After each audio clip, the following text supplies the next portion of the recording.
Get it level, boys! Drop it down, Richard. Down, Richard. That's better. Okay. Nearly.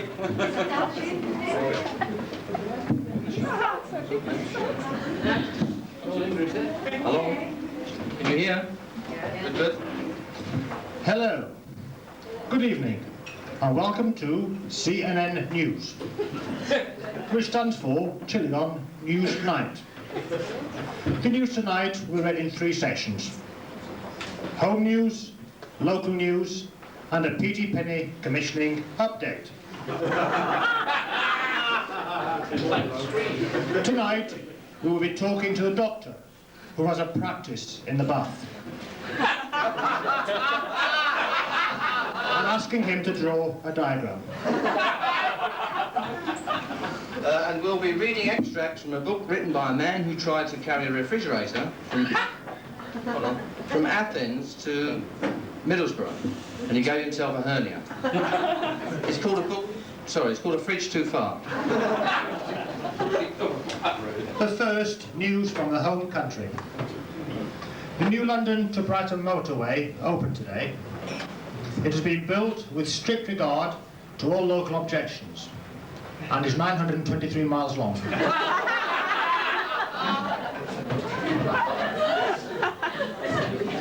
And after much experimentation, London Zoo has successfully crossbred a pheasant with a robin, they call it a fobbin, a pheasant with an eagle, they call it a feagle, and a pheasant with a duck, they call it Nigel.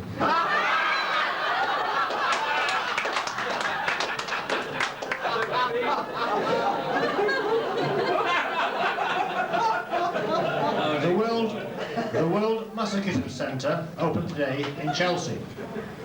There are huge illuminated signs all over it, telling you all about the wonderful things inside. But there's no door. And 300 Irishmen who were constructing the new M99 motorway fell in a ditch today, causing a small avalanche.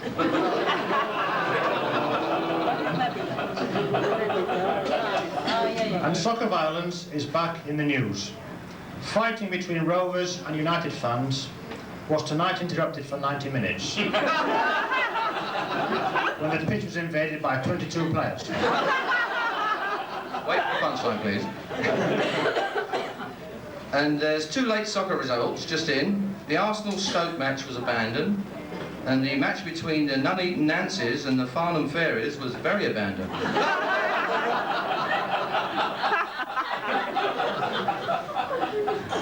And there was a very unhappy moment at King's Cross Station tonight after a Scottish fan on his way back from the England-Scottish International lost all his luggage after stepping off the train. The cork fell out.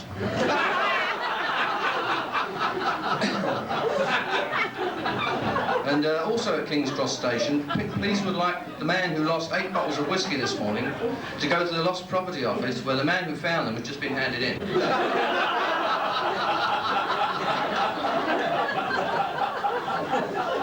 After years of expensive and dangerous work at the site where the Titanic sank, an Irish salvage team today successfully raised the iceberg.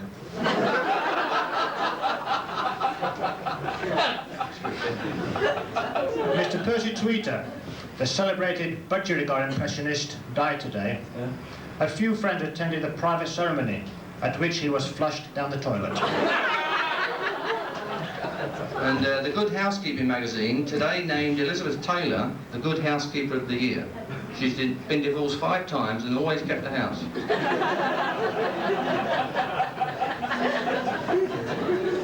Miss Hilda Magnusson, a Finnish sprinter, went home well pleased today after doing 100 laps around Helsinki Stadium for charity.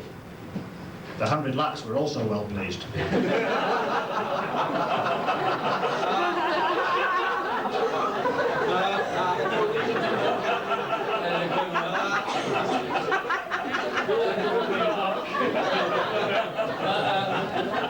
And the Kidderminster man who squirted cavity wall foam up a policeman's trousers leg will appear in court tomorrow charged with insulating behaviour.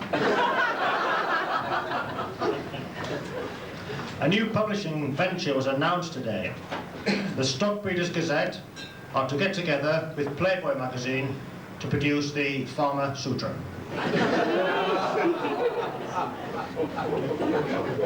A Scotsman was discharged in the High Court today after being accused of fornicating with a cat.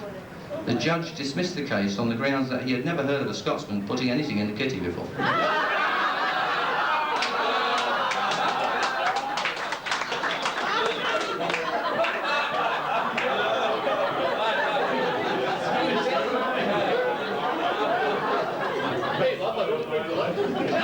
The star of Mission Impossible was seriously injured today when he fell into a milk processing plant and was sterilised.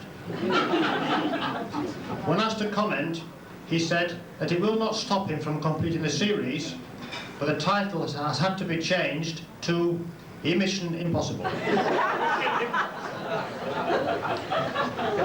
And the good old Japanese have brought out a new karaoke machine with 2 new sound effects.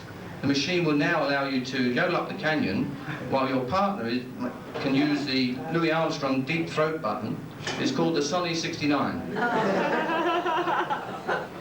And finally, under home news, the Dublin-based Ferguson TV factory are stopping the production of their 21-inch Murphy.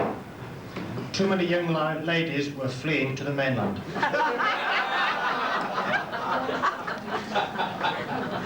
And now some local news from Indonesia. And there's reports coming in that there's a tribe in remotest Irian Jaya who've had their first taste of Christianity. He was the Reverend P.J. Podmore.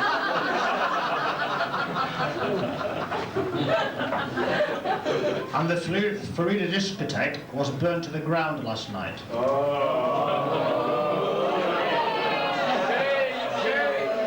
The site was immediately converted to a Kentucky Fried Chicken oven.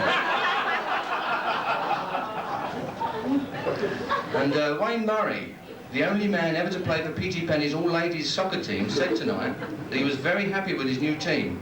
He scored 3 times this evening, once in the match and twice in the showers.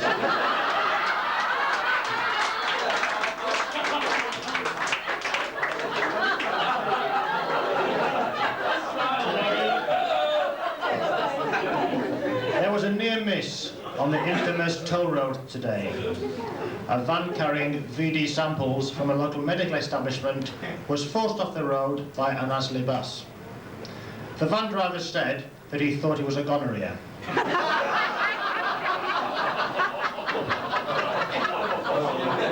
But now he hopes to have a very merry syphilis.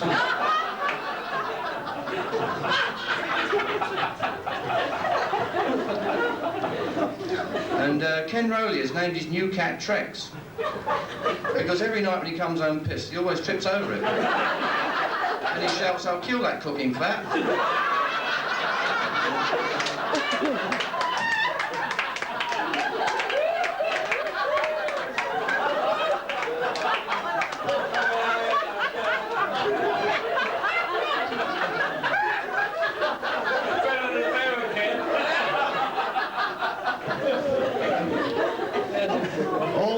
All the PT Impy houses are being modified to have an upstairs. This will prevent Dave Boy Greenwood from knocking lumps out of his nose.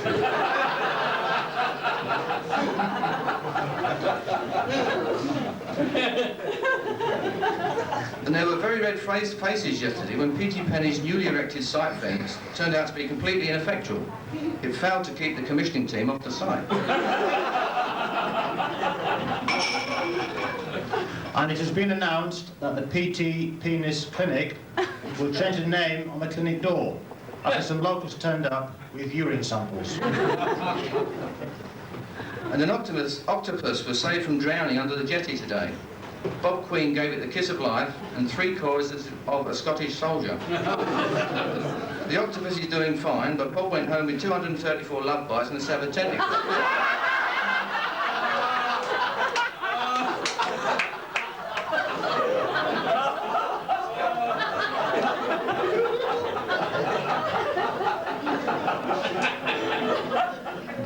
came early this year in Chiligon when a mysterious white powder covered all the campungs in the area. Peter Larkman, Peter Penny's powder handling expert, was unavailable for comment. That's it. And the barmaid at Errol de Bucket had to resign yesterday. She pulled the wrong knob and got stout.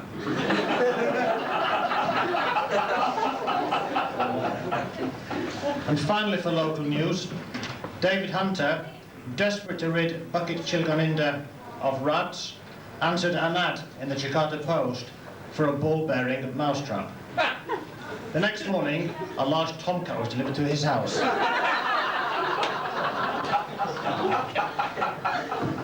And now some news from the PT Penny commissioning team. Bob Queen has successfully produced a pellet. Doctors have told him to stay in bed and keep taking the same laxative. And the teeth marks in the lavatory door will be repaired by our works maintenance team. When interviewed on local television on the likelihood of him and his team producing a lamp, Mr. Phillips stated that the last time he and his team produced a lamp was when they were back on a Western diet.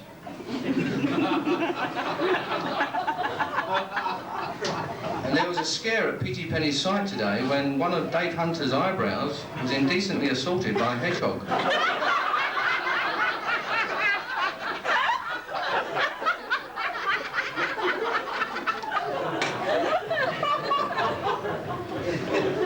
Mr. Ken Rowley, PT Penny's comical engineer,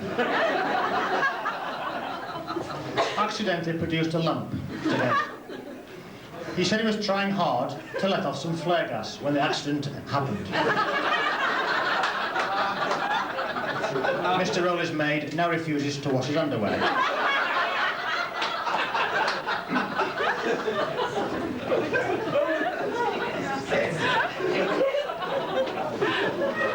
And there were some wild rumours going around the site that Dave Court had been tampering with a tall redhead.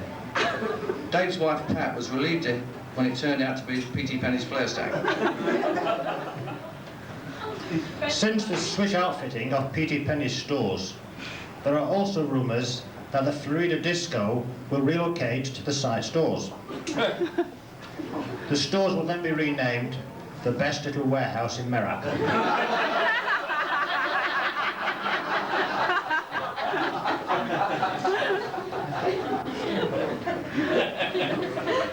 Dave Archer had a narrow escape today when he was carrying out a blowjob on the flare line.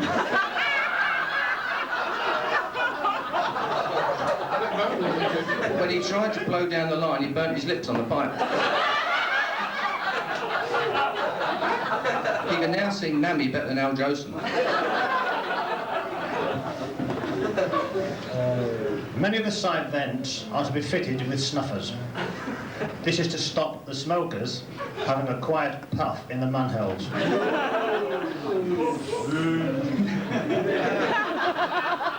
Smoker's revenge. And Stuart Weston rejected another expense claim today when he saw a claim for 2 chickens in a basket and a safety helmet.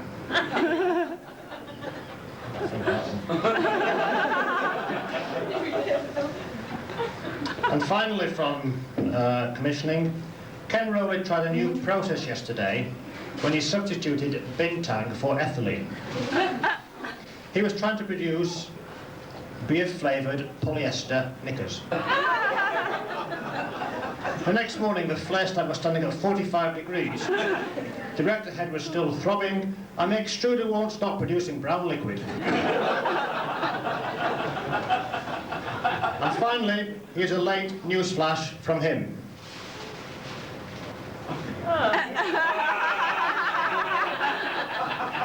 Here's a late news flash from him.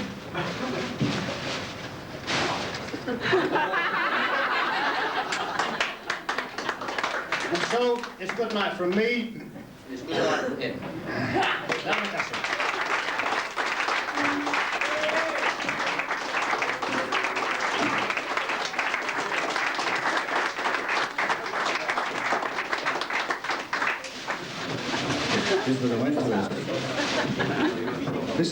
This brings